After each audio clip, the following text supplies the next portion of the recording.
Hello, जय हिंद। आपका स्वागत है बिहार बोर्ड 10th एग्ज़ाम 2026 व्यावहारिक व्याकरण वर्ण विचार जानेंगे। चलिए, सबसे पहले जानेंगे क्या हम भाषा किसे कहते हैं। व्यक्ति द्वारा सार्थक उच्चारित वाणी को भाषा कहते हैं। वर्ण का प्रयोग ध्वनि चिन्ह तथा लिपि चिन्ह दोनों के लिए होता है। इस प्रकार ये वर्ण भाषा के मौखिक तथा लिखित दोनों रूपों के प्रतीक हैं। अक्षर किसे कहते हैं? अक्षर किसी एक ध्वनि या ध्वनि समूह की उच्चारित न्यूनतम इकाई को अक्षर कहते हैं। अक्षर का उच्चारण वायु के एक झटके के साथ होता है।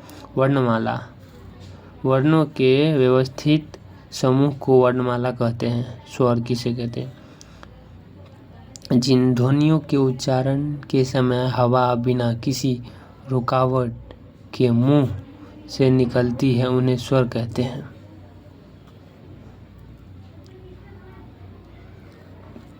हर स्वर जिन स्वरों के उच्चारणों में एक मात्र का समय लगता है उन्हें हर्स्वर कहते हैं। जैसे अ, ई, एक ही स्वर में एक ही सांस में अ, ई आता है।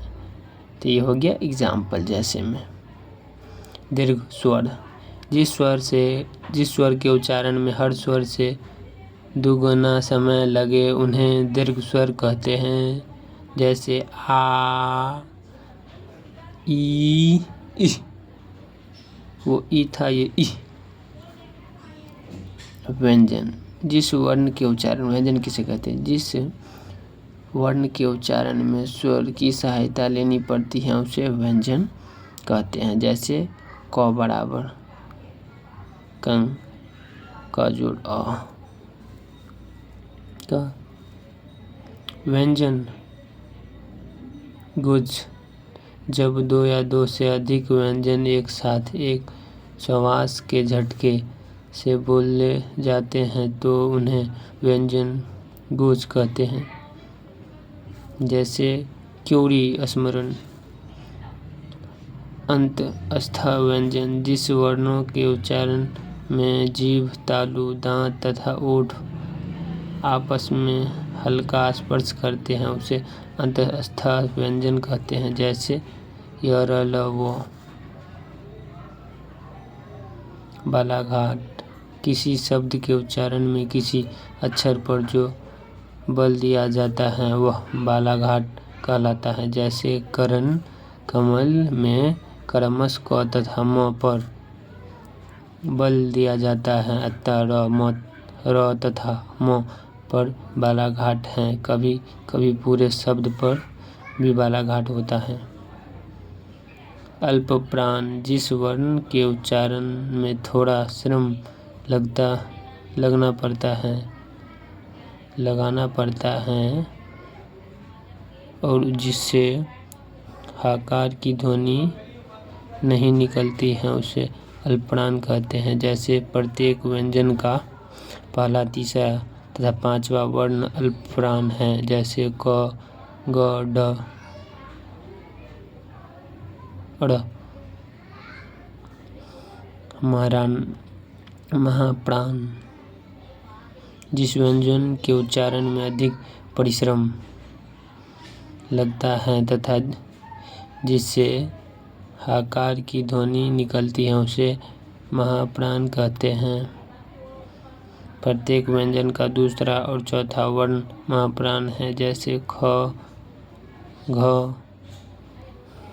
घोष वर्ण जिन व्यंजन वर्णों के उच्चारण में स्वतंत्रियों में झंकार उत्पन्न होने से नाद उत्पन्न होता है उसे घोष वर्ण कहते हैं। प्रत्येक वर्ण का तीसरा चौथा और पांचवा वर्ण तथा य र ल ह।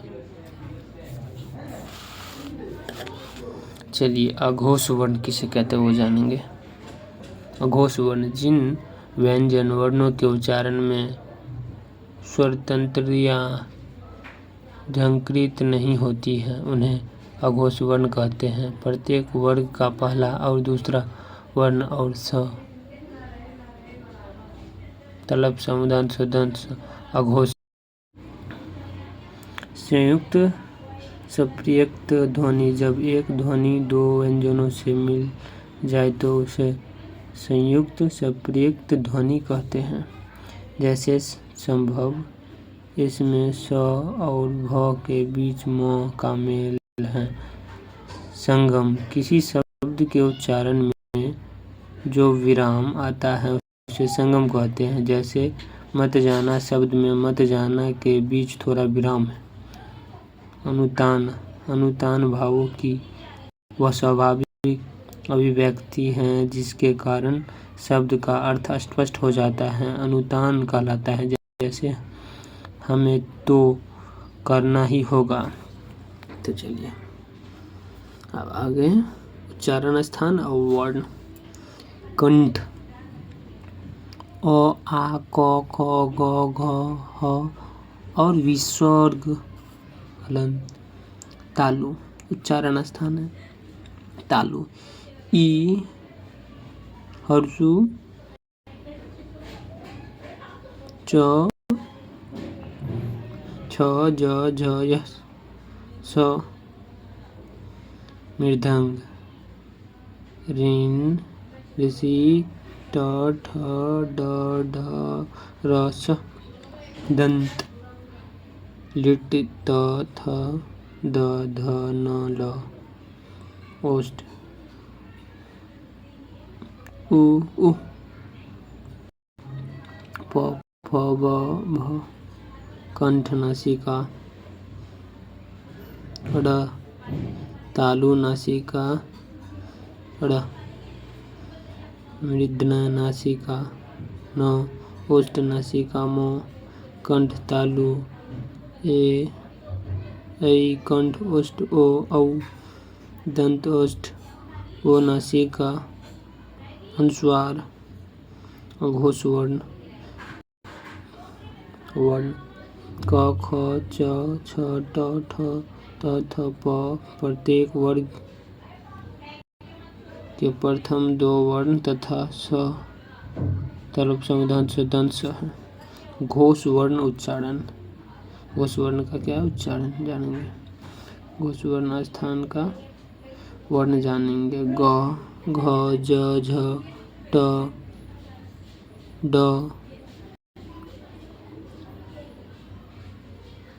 ढ द ध ब फ र ढ ग न न म य र ल व ह। प्रत्येक वर्ग के अंतिम तीनों वर्णों तथा य र ल व ह एवं सभी स्वर वर्ण हैं। उच्चारण स्थान अल्पप्राण। क ख ड़ च ज ड़ न ट ड न त द न प ब म। महाप्राण स्थान का वर्ण। ख घ छ झ ठ ढ फ भ थ ध।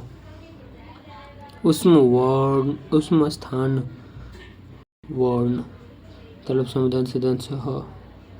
अंत स्थान, अंत स्थान वर्ण य र ल व।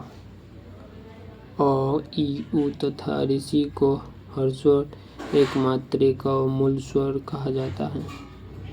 छ क प्लस स त्र त्र जो र और यह ज्ञा ज जोड़ ड़ संयुक्त वर्ण है।